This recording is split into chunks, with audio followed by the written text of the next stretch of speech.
total yards. He leads the team in total yards on offense, besides Drew Brees, of course, who's got 2,100. He's got more than Brandon Cooks, Michael Thomas, Willie Snead, Kobe Fleener, all those guys. But he's only getting better. And we're only getting better. And I did pull up that number, by the way. He has caught 22 catches on 26 targets. I mean, he's only missed 4 times he's been targeted. And if I recall, 2 of those were when Drew threw it at his feet because he was about to get sacked. That is good for 85%. That is an amazing number. Yes, he's a running back. The catches are easier. But that's the best of any Saints player.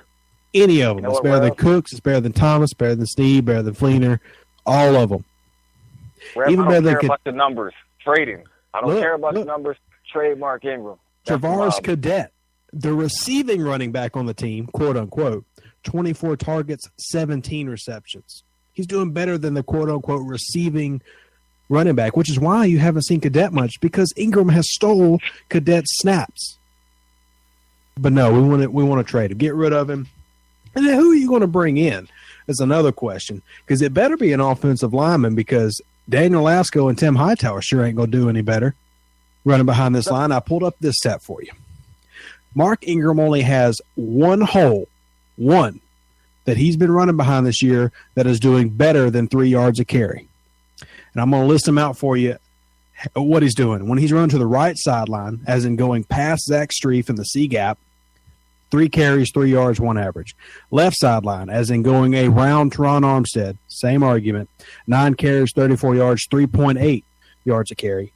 Up the middle, A gap, running right behind Zach Unger, who is a great center, in my opinion. 19 carries, 60 yards, 3.2. Left side, running behind whoever's playing at guard that day, 3.4 yards a carry. But when he runs behind Jari Evans, 29 attempts, 149 yards, 5.1 yards per carry. Shows you one thing. Give him a decent block, he's going to average a good amount of yards. So for him to be running 3 yards a carry or less everywhere else across the line, except for one spot, it tells me one thing. It's not his problem. I mean, yeah, I do believe that if you had because I'm not trying to say that Mark Ingram is a Hall of Fame level running back who is supposed to have come in and rocked the NFL world if it wasn't for Sean Payton. I'm not saying that. But I am saying he is a starting level running back in this league, and he's a Pro Bowl level running back in this league who merely just needs the opportunity and ability provided to him by an offensive line to run the ball. That's all he needs. Here's what I'll say when it comes to, and I like to poke fun at people when they make their comments, but the only way, shape, or form I could ever see Mark Ingram being traded is because he's probably one of the very few pieces on this team that's actually tradable. Mm-hmm. And I think, I see people get upset a lot and they want to, trade this and do that. But here's the point. And I kind of get upset whenever people do this.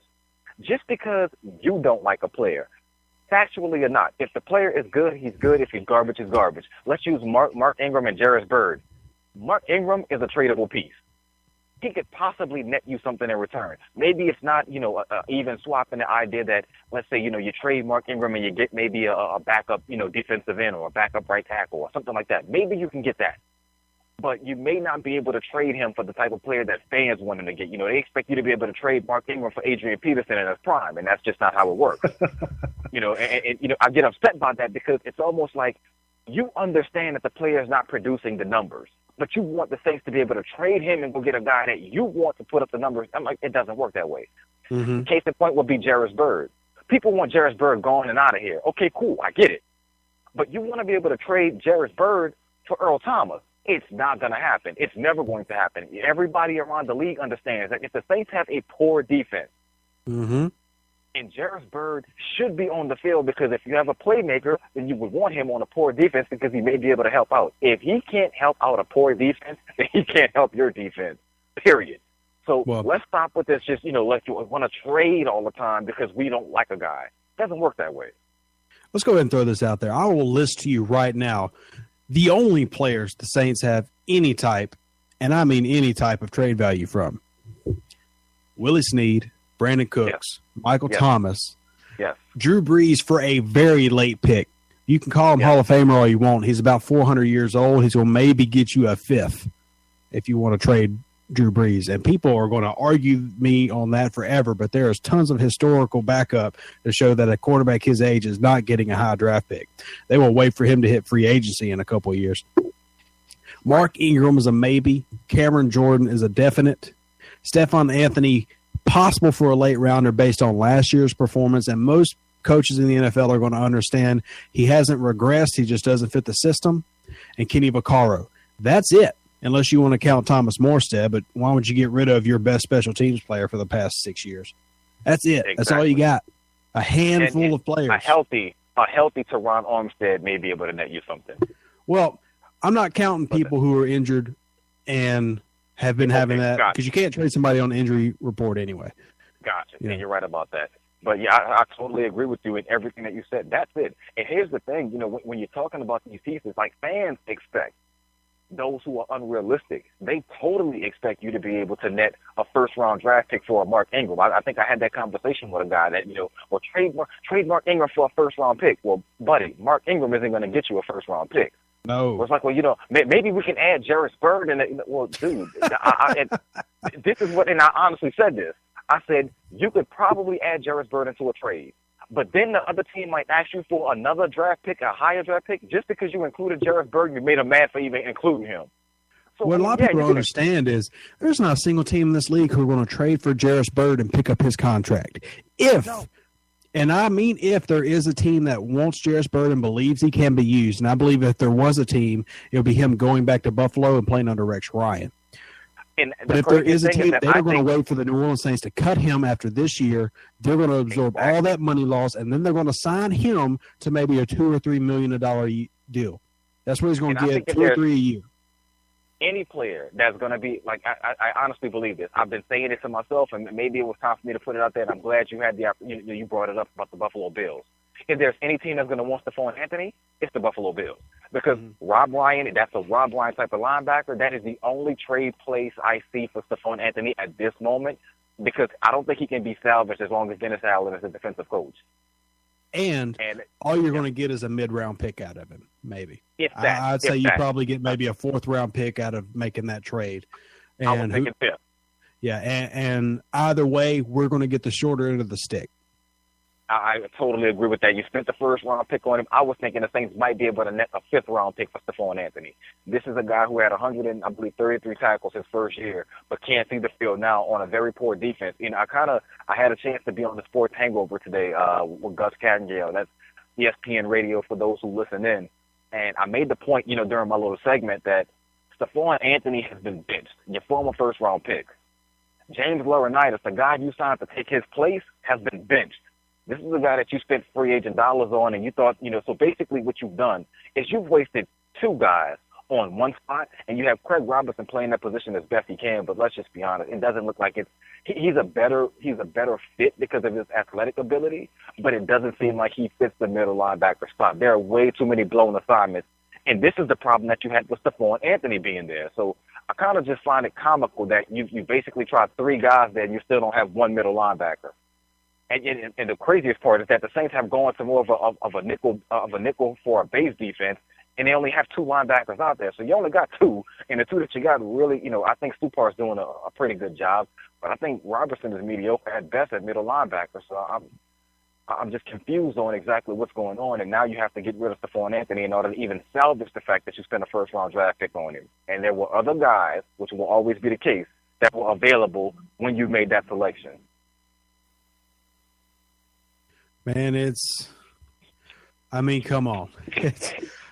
And you said earlier in the show, I'm getting kind of aggravated that we're having to agree on so much. We'll find something tonight that we're going to vehemently argue each other on. We're going to find it. Definitely. We got 37 minutes because we both got to go a little early tonight, but we're going to find something that we're going to disagree on, and we're just going to go at each other. But Stephon Anthony is, and I don't blame him. I mean, it's like I've told so many people when we've had these debates and people are talking, well, maybe he's too dumb to learn the new system and everything. And I'm not going to call a grown man, especially if I'm not even looking at his face, I'm not going to call him any names. I'm sorry. I'm not that type of guy. But if a guy has been trained to do something a certain way, and keep in mind, you're talking about Brian Urlacher. This is the names that got brought up in this debate, how people like Brian Urlacher can do the coverage and the run game, and how Luke Kuechly can switch positions and do it. And I'm sitting here looking like, dude, you're talking about Hall of Fame level players. The best of the best. Please look around and find a Hall of Fame linebacker on the Saints team right now. Please. I will pay you. Give me a Pro Bowler. It will be a finder's fee. Because Stephon Anthony is not that. One of Stephon Anthony's biggest things, even on his draft profile, was his instincts, particularly when it came to coverage. He is not a coverage linebacker. Sure, give him a couple years of study and train, maybe he turns into an average coverage linebacker and he transforms his game. Odds are that's probably not going to happen. He's probably going to go to a team that only needs him to be a thumper, and he is a very, very good A and B gap thumper. He's a good middle linebacker for a traditional 4-3. But under this Dennis Allen system where he is playing a lot of Tampa 2 zone, he's playing a lot of drop coverage, Stephon Anthony needs to go to a team that's doing like a wide 9-4 technique on the defensive line. They're spreading out the D-line and letting middle linebackers attack the A and B gaps. On the system that we're playing, like a 5 and 6 technique on the outside, we have a much closed-in line, and the linebackers are the ones that are spread out covering ground. He is not going to have success. It does not fit this scheme at all. He's just not. And I'd hate for us to salvage, quote-unquote salvage, get a 4th or 5th round pick for the guy who is a first-round pick. But as long as Dennis Allen is the defensive coordinator, we are not going to have success as Stephon Anthony. I mean, I just don't see it. Another guy that I think people kind of forget about, and I had a debate about this one, is Haloi Kakaha as well. I think people believe in his situational ability to be a pass rusher. And I think he can be a situational guy, but the instant Dennis Allen became defensive coordinator, Haloi Kakaha just totally was irrelevant at that point because Dennis Allen only believes in certain type of guys. Now, maybe Haloi Kakaha will stick around because he does have pass rush ability, but, Dennis Allen immediately, switched Haloi Kakaha from a strong side linebacker to a 4-3 in to a situational pass rusher. Mm-hmm. That doesn't spell well for his future in New Orleans because the Saints, as you can see with guys like Obum Gwacham, although he was injured, Kasim Adebawale, and even bringing in a guy like Paul Kruger, the Saints do not value situational pass rushers. Mm-hmm. They'd like to say they do, but they don't. So I think the Saints are definitely going to be looking going into the offseason, and maybe they'll even try to spend some coins to bring one in. And the only available pass rusher that's going to be available that I think is even worth spending money on will be Jason Pierre-Paul, and he only has 3 fingers right now. So, I don't understand, how you put that kind of money into a guy like that. Well, I think the only option they really have is the draft. I agree. And there has been a lot of success in the past decade or so getting quality edge rushers and left ends and even outside linebackers who convert down to end in the draft. There's several you can rattle off like the Watts and the Von Millers, and Atlanta picked up Beasley, who's a little undersized, but he seems to be coming into his own a little bit. There's a lot of guys out there that are having success though coming out of the draft at that position. That seems to be the only route to really get them because by the time these guys are successful, the Saints really can't afford them anyway. So it's got to be a position that they focus on the draft. The problem I have with drafting someone is only the idea that the Saints are always just good enough to miss out and just bad enough not to get. And they're kind of stuck in that purgatory type of state of mind where it's like you're not bad enough to get a top 5, draft pick. And you're not awful enough to, you're just good enough to where you're right around the teens. And you usually miss out on the top elite pass rushers if you're not in the top 5. Like right now, I think the Saints will draft 5th. Mm-hmm. 5th, I believe. If the draft was held today, they draft 5th. Well, the problem with that is that you probably would just miss out on Myles Garrett, who's possibly the best pass rusher. So then you have to look at a guy like Jabril Peppers from Michigan. And mm-hmm. I think he's a great pass rusher, but I don't think he's going to be a great player. He's another Gillette without the drama, hopefully. Yeah, and I think, he may just be able to do that, but I think he's more of a hybrid. I think Jabril Peppers would be a great guy if you made him more of a strong safety type. I think he played that role better than he ever would as you put in like a 4-3 D in and just tell him to attack the quarterback. I think he'll get his lunch ate up by the best left tackles in football. And, this is the NFL. I think in college football, you can get away with that. Forgive me for disrespecting